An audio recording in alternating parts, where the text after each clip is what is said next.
ये कहानी है एक छोटे से गांव की, जहां गरीबी तो बहुत है मगर रिश्तों की गर्माहट सबसे बड़ी दौलत है। एक ठंडी कोहरे भरी सुबह, एक गरीब सास और बहू का रिश्ता चाय और रोटी के साथ एक नया मोड़ लेता है। झोपड़ी के अंदर सास गीता माँ खांसते हुए चारपाई से उठती हैं और धीरे से कहती हैं, सास, बहू, बहू प्रियंका, जरा देख, लकड़ी तो भीगी पड़ी है, चूल्हा कैसे जलेगा। बहू प्रियंका चिंतित होकर उठती है और बाहर झांकते हुए कहती है, बहू, हाँ माँ जी, रात भर बारिश ने सब गीला कर दिया, अब चाय भी कैसे बनाऊं। इतने में छोटी मुन्नी कंबल ओढ़े मासूमियत से बाहर आती है और भोली आवाज में कहती है, मुन्नी, मम्मा, मम्मा, आज स्कूल जाना है ना, कुछ गरम खाने को मिलेगा क्या। प्रियंका अपनी बेटी को गले लगाती है और मुस्कुराकर जवाब देती है, बहू, हाँ मेरी गुड़िया, आज गरम गरम चाय और रोटी बनाएंगे, थोड़ा इंतजार कर। कैमरा दिखाता है भीगे उपले और लकड़ियाँ। प्रियंका और गीता माँ मिलकर चूल्हा जलाने की कोशिश करती हैं।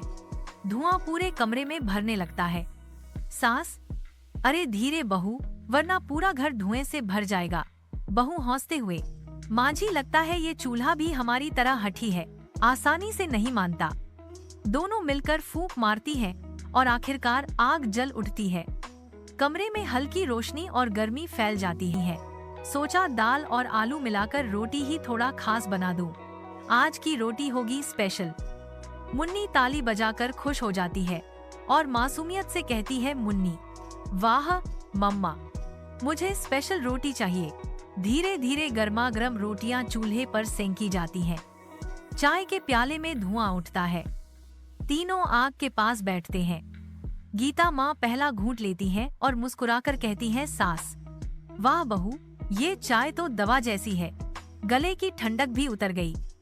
प्रियंका रोटी परोसते हुए कहती है, बहू, लीजिए माँ जी, गर्मा गर्म रोटी, नमक की चुटकी से ही स्वाद पूरा हो जाएगा। मुन्नी खुशी से खिलखिलाती है और कहती है, मुन्नी, मम्मा, ये रोटी तो गांव की सबसे स्वादिष्ट रोटी है। सास और बहू दोनों हंस पड़ती हैं और माहौल भावुक और प्यारा हो जाता है। कुछ देर चुप्पी छाई रहती है। फिर गीता माँ प्रियंका का हाथ पकड़कर भावुक स्वर में कहती है, सास, प्रियंका, जब तू आई थी मैंने सोचा था ये लड़की हमारे हालात में कैसे ढलेगी, लेकिन आज तूने साबित कर दिया कि प्यार और मेहनत ही असली दौलत है। प्रियंका की आंखों में आंसू आ जाते हैं और वह धीरे से जवाब देती है, बहू, माँ जी, मेरे लिए सबसे बड़ी दौलत आप और मुन्नी हो। भूख गरीबी तो चली जाएगी, पर हमारा साथ सबसे बड़ा सहारा है। गरीबी में भी जब दिल अमीर हो तो चाय और रोटी भी दावत जैसी लगती है। यही कहानी है गीता माँ और प्रियंका की, जहाँ अपनापन ही सबसे बड़ी पूंजी है। गीता माँ मुस्कुराकर कहती है, सास, चल बहू, आज से हम हर दिन ये स्पेशल चाय रोटी बनाएंगे। प्रियंका हंसते हुए कहती है, बहू, हाँ माँ जी, क्योंकि इसमें हमारी मेहनत और प्यार दोनों का स्वाद है। तीनों एक दूसरे को देखकर मुस्कुराते हैं। कैमरा धीरे धीरे फेड आउट होता है और बैकग्राउंड में मधुर संगीत बजता है। गरीब झोपड़ी में उस दिन की चाय और रोटी सिर्फ पेट भरने का साधन नहीं थी, बल्कि एक नए रिश्ते की नींव बन गई थी। गीता माँ और प्रियंका की आंखों में जो अपनापन झलक रहा था, उसने उस छोटे से घर को भी उजाले से भर दिया था। चाय और रोटी के साथ जो मुस्कुराहट बनती थी, वह मानो भूख, गरीबी और ठंड पर जीत थी। दिन बीतते गए। गीता माँ का स्वास्थ्य धीरे धीरे कमजोर होता जा रहा था। उम्र ने उन्हें थका दिया था, लेकिन बहू का साथ और मुन्नी की हौसी उनके लिए संजीवनी से कम न थी। प्रियंका रोज चूल्हा जलाती, कुछ नया जोड़कर रोटियां बनाती और घर के हर काम को मुस्कुराकर संभालती। गीता माँ अक्सर उसे देखती और मन ही मन सोचती, यह लड़की मेरे बेटे से कहीं ज्यादा मेरी ताकत है। एक दिन गांव में हाट लगा। प्रियंका ने सोचा, क्यों ना अपने बनाए स्पेशल चाय और रोटी से कुछ कमाई की जाए। और उसका सपना, नया स्कूल बैग और किताबें, पूरा हो गया। प्रियंका ने हौसले से काम बढ़ाना शुरू किया। अब वह सिर्फ रोटी और चाय ही नहीं, बल्कि पराठे और सब्जी भी बनाने लगी। गीता माँ पीछे से मसाले कूटती और बहू को आशीर्वाद देती। एक दिन गांव के सरपंच आए। उन्होंने उनकी दुकान देखी और कहा, सरपंच, प्रियंका बहू, तुम्हारा हौसला पूरे गांव की औरतों के लिए मिसाल है। तुम चाहो तो गांव की और औरतों को भी अपने साथ जोड़ सकती हो। प्रियंका ने गीता माँ की ओर देखा। माँ जी ने सिर हिलाकर हामी भरी। फिर क्या था, धीरे धीरे गांव की और औरतें भी उनसे जुड़ गईं। किसी ने रोटी बेलनी शुरू की, किसी ने सब्जी काटनी, तो किसी ने चाय बनानी। मिल जुलकर सबकी जिंदगी बदलने लगी। गीता माँ अक्सर कहा करती, सास देख बहू, गरीबी सिर्फ पेट की होती है, अगर दिल अमीर हो तो इंसान हर मुश्किल जीत लेता है। प्रियंका हर बार मुस्कुराकर जवाब देती, बहू हाँ माँ जी, ये चाय रोटी सिर्फ खाने का स्वाद नहीं, बल्कि मेहनत और प्यार की मिठास है। मुन्नी अब रोज स्कूल जाती थी, पढ़ाई में तेज थी और उसका सपना था बड़ी होकर टीचर बनना। गीता माँ हर शाम उसे पढ़ते हुए देखती और सोचती, हमने जो झेला वो मुन्नी को न झेलना पड़े। कभी कभी ठंडी रातों में जब तीनों चूल्हे के पास बैठती तो पुरानी बातें याद आती। गीता माँ धीरे से बहू से कहती, सास प्रियंका, अगर तू न होती तो शायद मैं और मुन्नी इस ठंडी दुनिया में अकेले रह जाते। प्रियंका आंखों में आंसू लिए जवाब देती, बहू माँ जी, आप ही तो मेरी ताकत है, आप बिना मैं क्या कर पाती। उनकी हंसी और आंसू मिलकर उस छोटे से घर को एक बड़ा आंगन बना देते, जहां प्यार और मेहनत का दीपक हमेशा जलता रहता। धीरे धीरे प्रियंका और गीता माँ की दुकान गांव में ही नहीं, आसपास के इलाकों में भी मशहूर होने लगी। सुबह सुबह हाट में लोग लाइन लगाकर खड़े हो जाते थे। गर्मागर्म चाय की खुशबू और ताजी रोटी की महक सबको अपनी ओर खींच लेती। जो कभी उन पर हंसते थे, अब तारीफ करते नहीं थकते थे। मुन्नी अब रोज नई किताबों के साथ स्कूल जाती। उसकी मासूम हौसी और उत्साह गीता माँ और प्रियंका के लिए सबसे बड़ी जीत थी। गीता माँ की आंखों में हर बार गर्व छलक आता जब वे उसे स्कूल जाते देखती। लेकिन जहाँ सफलता आती है, वहीं नई चुनौतियाँ भी सामने आती हैं। नई चुनौतियाँ, एक दिन हाट में पास ही एक बड़े होटल वाले ने अपनी दुकान लगा दी। उसने बड़ी बड़ी मेजें सजाईं, चमकते बर्तनों में पकवान सजाए और जोर जोर से आवाज लगवाई। कुछ ग्राहक उसकी ओर चले गए। प्रियंका थोड़ी घबराई। बहू धीमे स्वर में, माँ जी, लगता है अब हमारा काम नहीं चलेगा, लोग तो वहाँ जा रहे हैं। गीता माँ ने उसकी पीठ थपथपाई और मुस्कुराते हुए कहा, सास डर मत बहू, बड़ी बड़ी थालियों में वो स्वाद कहाँ जो मेहनत और सच्चाई में होता है। तू बस अपने दिल से रोटी बना, लोग खुद लौट कर आएंगे। सचमुच कुछ ही देर में ग्राहकों ने होटल वाले की महंगी चीजें छोड़कर फिर प्रियंका की चाय और रोटियों का स्वाद मांगना शुरू कर दिया, क्योंकि वहाँ सिर्फ भोजन नहीं, अपनापन भी परोसा जाता था। गांव की औरतों की नई सुबह धीरे धीरे गांव की और औरतें भी प्रियंका और गीता माँ से जुड़ने लगी। किसी का पति मजदूरी पर जाता था, लेकिन घर में पेट भरने का इंतजाम नहीं हो पाता था। किसी की जिंदगी विधवा होने के कारण और भी कठिन हो गई थी। प्रियंका ने उन्हें काम दिया, किसी को रोटी बेलने का, किसी को सब्जी काटने का, तो किसी को मसाले कूटने का। अब वह अकेली बहू नहीं, बल्कि एक नेत्री बन गई थी। गांव में औरतें उसे प्रियंका दीदी कहकर बुलाने लगीं। उनकी छोटी सी दुकान अब छोटे से रसोई घर में बदल गई थी। मुन्नी का सपना इधर, मुन्नी का सपना और बड़ा हो गया था। वह पढ़ाई में अव्वल आने लगी। अक्सर स्कूल में टीचर उसकी तारीफ करते। एक दिन मुन्नी घर आई और बोली, मुन्नी मम्मा, मुझे टीचर बनना है। मैं चाहती हूँ कि गांव की और बच्चियाँ भी पढ़ें, ताकि किसी को भूखा ना सोना पड़े। प्रियंका ने अपनी बेटी को सीने से लगाकर कहा, बहू तू जरूर बनेगी मेरी बच्ची, और जो सपना तू देख रही है उसे पूरा करने के लिए मैं और माजी जी जान लगा देंगे।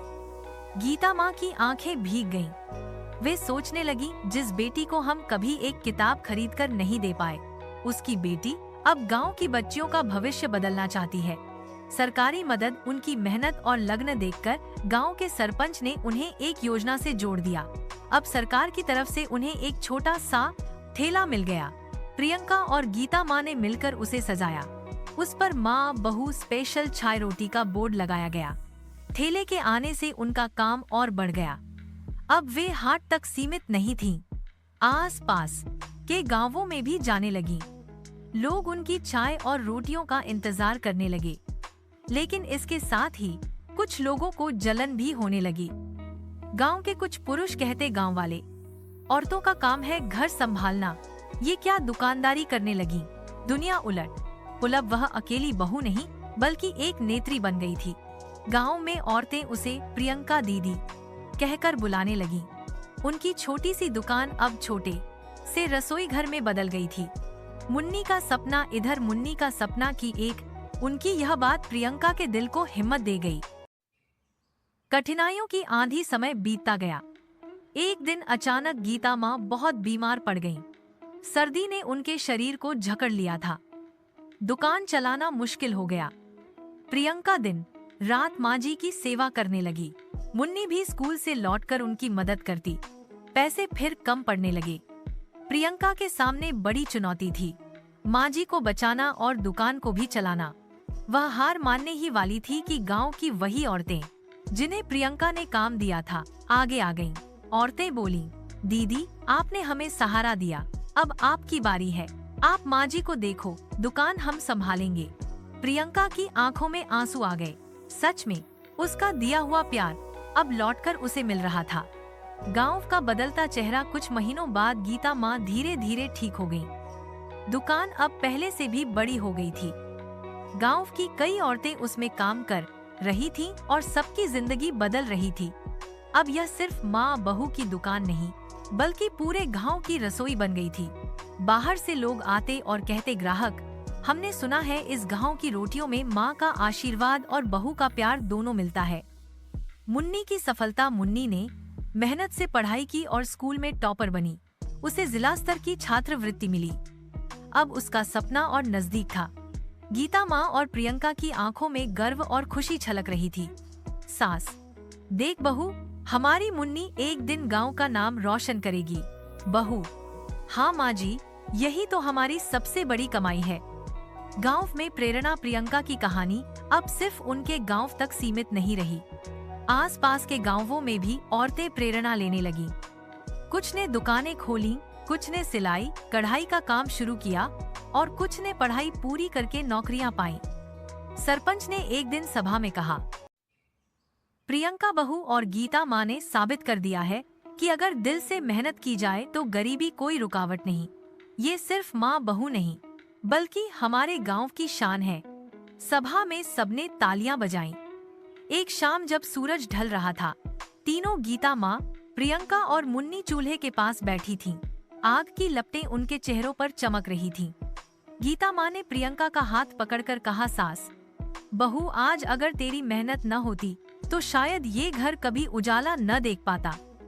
प्रियंका मुस्कुराते हुए बोली, बहू माँ जी, ये सब आपके आशीर्वाद से हुआ। आपने ही तो मुझे सिखाया कि गरीबी सिर्फ पेट की होती है, दिल की नहीं। मुन्नी मासूम हंसी के साथ बोली, मम्मा, दादी, एक दिन मैं भी आप दोनों की तरह सबको रोशनी दूंगी। गीता माँ और प्रियंका ने उसे सीने से लगा लिया। उस छोटे से घर में हंसी, आंसू और उम्मीद का ऐसा संगम हुआ कि मानो पूरी दुनिया वहाँ समा गई हो। उस रात चूल्हे की लौ के पास बैठकर तीनों ने न सिर्फ रोटियां सेंकी बल्कि सपनों को भी पकाया। गीता माँ की आंखों में चमक थी, वह चमक जो संतोष और गर्व से पैदा होती है।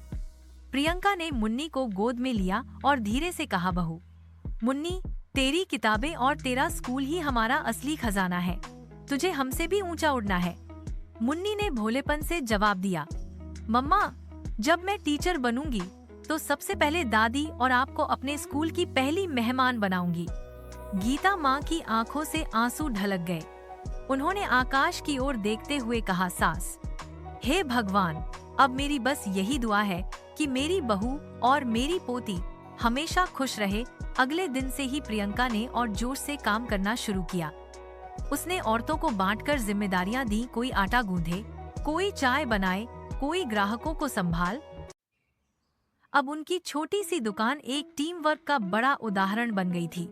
आसपास के गांवों की औरतें भी सीखने आने लगीं। प्रियंका उन्हें समझाती, बहू, काम सिर्फ पैसा कमाने के लिए मत करो, दिल से करो। जब काम में प्यार होगा तभी उसकी खुशबू दूर तक जाएगी।